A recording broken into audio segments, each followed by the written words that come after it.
fã da Souza é loucura, Souza não, Souza é fraco. A maioria das pessoas, pelo menos os vascaínos, não gostam. Um nome que agrada muito, acho que também o Edmundo, com certeza, é do Alan, né? O Alan, aí ó, o Kaká tá perguntando, Alan, vem, Nicola, porque teve algumas especulações, o Mauro Galvão acabou repostando o story, falando que ele estava certo com o Vasco da Gama e deixou a torcida maluca. É um jogador de 32 anos, mas, cara, esse aí eu acho que vem é só dar a camisa para ele. Tem alguma coisa, Nicola? Mas aí a condição financeira é mais complicada, né? Tá jogando no Al-Ahly, depois de passagem por Everton e Napoli, tem uma história a ser contada com o Vasco. Isso, mais cedo ou mais tarde, é o tipo de jogador que vai pintar por aqui. Só não sei a condição financeira, só para resgatar um pouquinho antes de entrar aqui, estava falando com essa pessoa do Vasco, ela estava me explicando processos, as etapas que precisam ser cumpridas, e o que eu senti é de que o Vasco, nesse primeiro momento, ou nessa temporada de 24, ainda não vai ser o Vasco que vai concorrer, por exemplo, com o Palmeiras e com o Flamengo pelas principais contratações. E aí, se a gente voltar um pouco no tempo, eu acho que houve um erro na forma como o pessoal da 777 se comunicou, né? Porque havia essa promessa de que o Vasco concorreria com todos os clubes brasileiros. A percepção no ano passado não foi essa, e para esse ano de 24 isso deve se repetir. A história que o Vasco pretende contar com a 777, pelo menos foi o que a pessoa me falou, é de ir melhorando a espinha dorsal. O Edmundo estava falando no começo do programa. O Vasco já tem 60% do elenco. A ideia é terminar a temporada de 24 com 80%. E aí você vai fazer os ajustes pontuais para trazer as cerejas do bolo, aí as estrelas de vez. Não acho que o Alan e o Felipe Coutinho, que é outro cara que a todo momento é especulado pelo torcedor do Vasco, possam pintar por agora. Eu ficaria surpreso. Acho que esse processo ele vai sendo construído. Mas aí, se a gente voltar no tempo, eu acho que houve um erro de comunicação. Porque quando você promete ao torcedor, você cria uma expectativa. E o torcedor do Vasco é o torcedor que não merece ser frustrado. Porque o cara coleciona a frustração e é o cara que não abandona o time em momento algum. Construção de CT, busca, tudo sendo pago pelo torcedor do Vasco, sócio torcedor em números gigantes. Esse torcedor não merece ser frustrado nem enganado. Só para fazer justiça, tem algumas pessoas que depois colocaram Souza sim, o Cleiton aqui, o Marcos, tem alguns sim, tá? Só para fazer justiça aqui sobre essas contratações. Bom, vamos lá, porque ó, já foi dispensado Gabriel Dias, Alex Teixeira, Bambu, Sebastião também, já foi até oficializado. O Rodrigo volta, mas deve ser emprestado novamente ou negociado. Miranda, Zé Vitor, muito provavelmente vão sair, que são dois zagueiros, né? E aí o Vasco fica aí com algumas lacunas no elenco, né? O Kusevich chegando é uma que tira, acho que ele vem mais pro lugar ali do Bambu, disputar alguma posição ou outra, até porque os zagueiros têm idade mais avançada. Tem alguns outros nomes que o Vasco está especulando, Nicola, porque, pô, realmente o pessoal aqui reclamou muito aqui no chat. Pô, a gente estava sonhando com o Júnior Alonso, aí veio com o Kusevich. Essas especulações acabam frustrando também o torcedor. Mas tem algum nomezinho grande aí, ô Nicola? Hoje surgiu, só uma coisa, do Júnior Alonso, o Júnior, não sei se mexeu com o torcedor, mas aquela postagem em que ele põe a bandeirinha do Brasil indicando que vinha para cá, fez com que muito vascaíno já festejasse, e a imprensa, como um todo, os setoristas do Vasco, quase todos trabalhando com a informação de que o Alonso estava indo pro Vasco, né? O Alexandre Matos, por outro lado, dizia não sei se a questão é financeira, não sei se esse negócio ainda pode ser retomado, porque tem as etapas a serem cumpridas, mas hoje surgiu um novo nome, surgiu o nome do Nathan Silva, zagueiro de 26 anos de idade, brasileiro, jogador formado no Atlético Mineiro. Ele precisou sair do Galo para ter um pouquinho mais de espaço. Quando ele volta para o Atlético, é campeão brasileiro. Bom jogador. Foi vendido para o futebol mexicano por 4 milhões de dólares, é titular absoluto por lá. Para trazê-lo, certamente vai haver a necessidade de um investimento talvez até superior a esses 4 milhões de dólares. Jogador rápido, de bom 1 contra 1. Para mim é superior à maioria dos zagueiros que o Vasco tem. Você gosta, Ed? Gosto muito. Eu acompanhei muito de perto, né? Porque ele foi emprestado ao Atlético Goianiense. Exatamente. E aí o Cuca chegou lá no Atlético e trouxe ele fez uma dupla de zaga com o Hever ótima, e o Hever já com uma idade avançada, e ele veloz, saía no combate, enfim, fizeram uma dupla sensacional ali quando o Atlético foi campeão em 2021. Gosto muito do jogador, mas também imagino que seja uma contratação cara, né? Agora, não tem mais jogador barato, jogador bom e barato. Eu tal do BBB, bom, bonito e barato, no Brasil está cada dia mais escasso.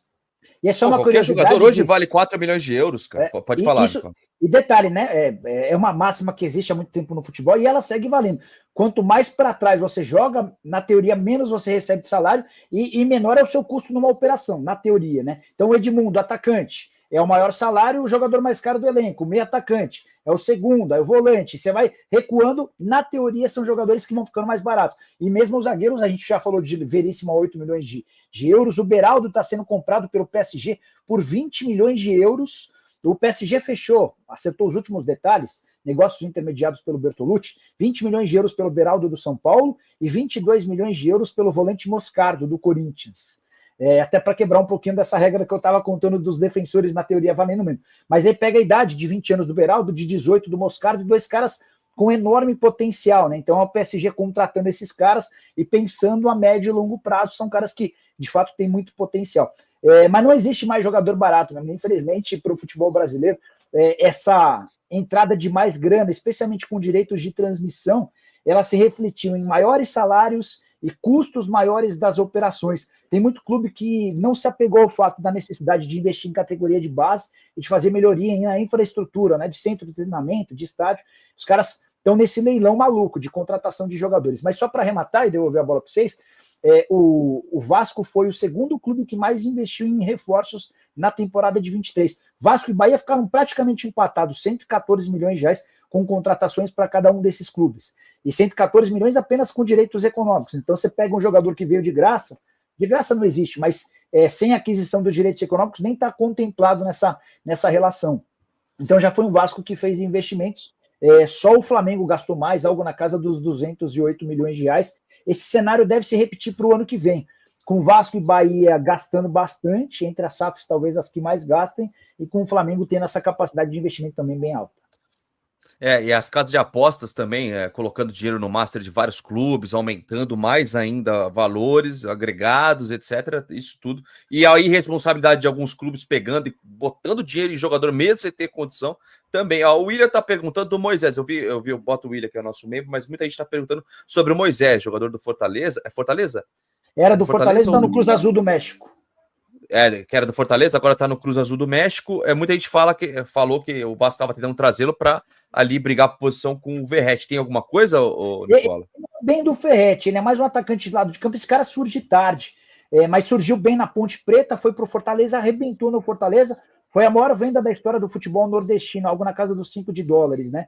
E era um cara que o Vasco namorava antes mesmo da chegada do Alexandre Matos. Acho que deve estar fazendo parte desse processo de absorção das informações, de negociação, para depois repassar.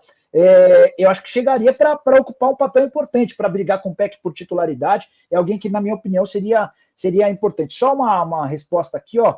Dei uma cutucada aqui na pessoa para perguntar sobre Bruno Mendes, a resposta foi não. Que o Bruno Mendes não vai ser contratado pelo Vasco. Eu imagino, tá, Gui, que a negociação do Bruno Mendes ela já esteja selada já há algum tempo, a história do pré-contrato, né? E aí o Bruno, por respeito ao Corinthians, está guardando essa informação para os últimos dias do ano, talvez até para 1º de janeiro, para tentar não sair com a imagem arranhada, porque é um cara que custou 22 milhões de reais e sai do Corinthians sem qualquer receita.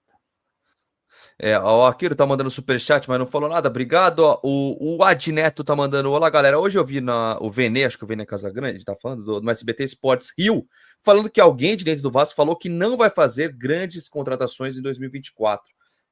Cara, isso te preocupa, Edmundo? Assim, porque eu ouvi dizer, né, que vão ser 6 a 8 atletas. É que eu acho que muito depende do que você está pensando. Não vai trazer grandes atletas. Quem? Não vai trazer o Hulk, não vai trazer o Dudu do Palmeiras, não vai trazer jogadores desse nível.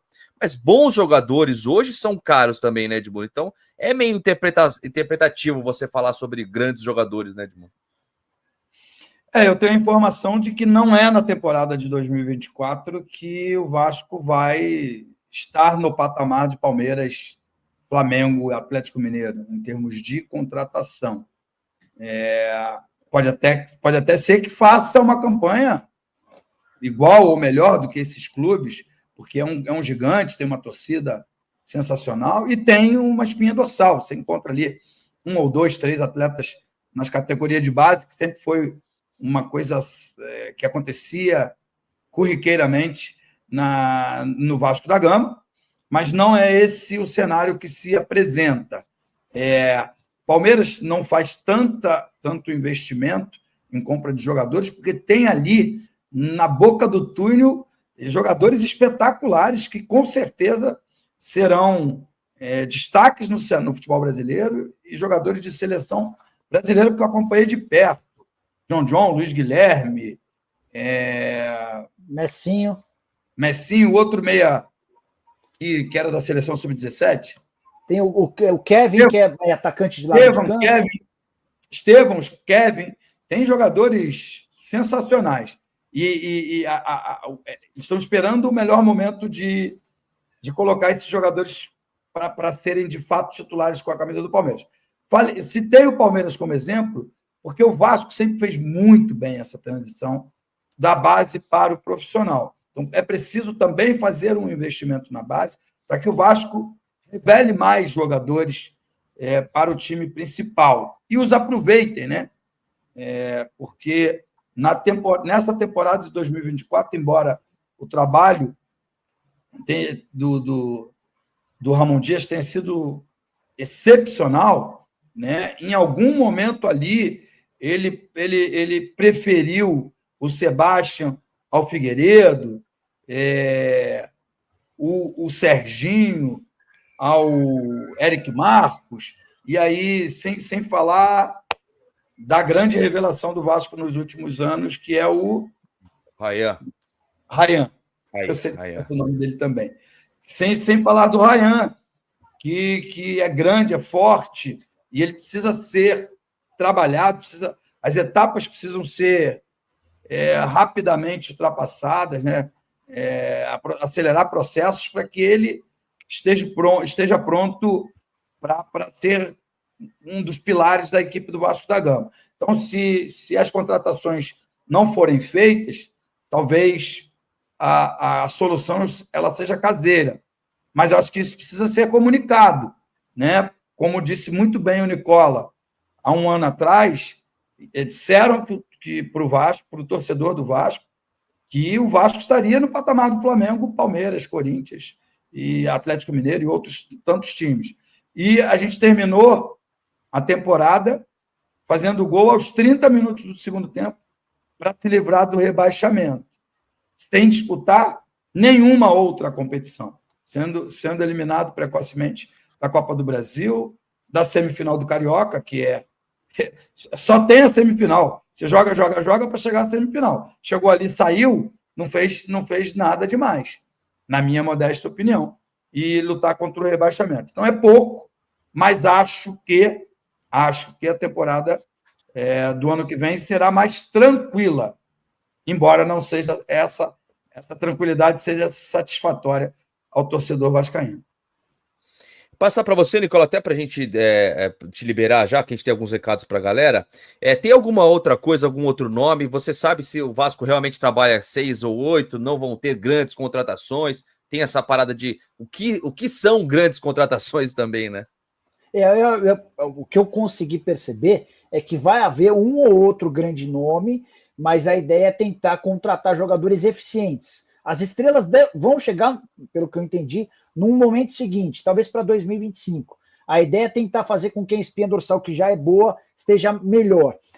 Queria, antes de me despedir, só depois que o Edmundo falasse um pouquinho da avaliação dele em relação ao trabalho do Carlos Brasil, porque existe uma possibilidade de mudança também no comando das categorias de base. Eu sei que o Marcelo Teixeira, que é o homem da confiança do Alexandre Matos, em algum momento teve o nome discutido. Marcelo Teixeira, que já trabalhou no Flu, na Ferroviária, hoje tem papel importante na base do Bahia. E aí, só para arrematar uma informação de bastidor ligado à casa de apostas, elas chegaram com tudo no futebol brasileiro, né? E a gente já está, talvez, num segundo momento das casas de apostas, colocando ainda mais dinheiro. O São Paulo acaba de mudar de patrocinador, recebia 24 milhões de reais por ano e vai passar a 52. O Corinthians discute um aumento de 47 milhões de reais para 100 milhões de reais. E o Flamengo, que tem a mesma casa de apostas esportivas que o Vasco, tem uma oferta em mãos para o patrocínio no peito de 85 milhões de reais. O patrocínio do Vasco é de 22 milhões de reais. Para mim é incompatível que o Flamengo tenha 85 milhões de reais e o Vasco tenha 22. Então, certamente, se esse patrocínio de 85 se confirmar no rival, o Vasco vai precisar ir ao mercado ou exigir que a sua parceira faça uma compensação, uma composição para chegar a valores muito melhores. Até porque receita é super importante, seja com patrocínio, seja com sócio torcedor, seja com bilheteria ou com venda de atletas. Quer falar, Edmundo? Você queria perguntar para ele sobre o Carlos Brasil, é isso? Isso. Não, eu não acompanhei de perto, mas, sinceramente, eu não gostei, né, do trabalho dele. O Vasco não revelou ninguém nesse período. Os atletas chegaram ao profissional meio que por osmose, assim, estouraram idade ali nas categorias de baixo. O Figueiredo foi artilheiro do Vasco, né, na Taça São Paulo de 21, 22, sei lá, o PEC também. Não vi nenhuma, na minha modesta opinião, sem crítica ao trabalho, porque não acompanhei de perto, mas não vi nenhuma preparação dos atletas. Atletas chegando ao time de cima, errando passes bobos, errando finalização, tomada de decisão. A base ela é para formar o atleta, para entregar o atleta pronto ao profissional. Não para o atleta chegar ao profissional e ainda ter que melhorar algumas valências, algumas virtudes que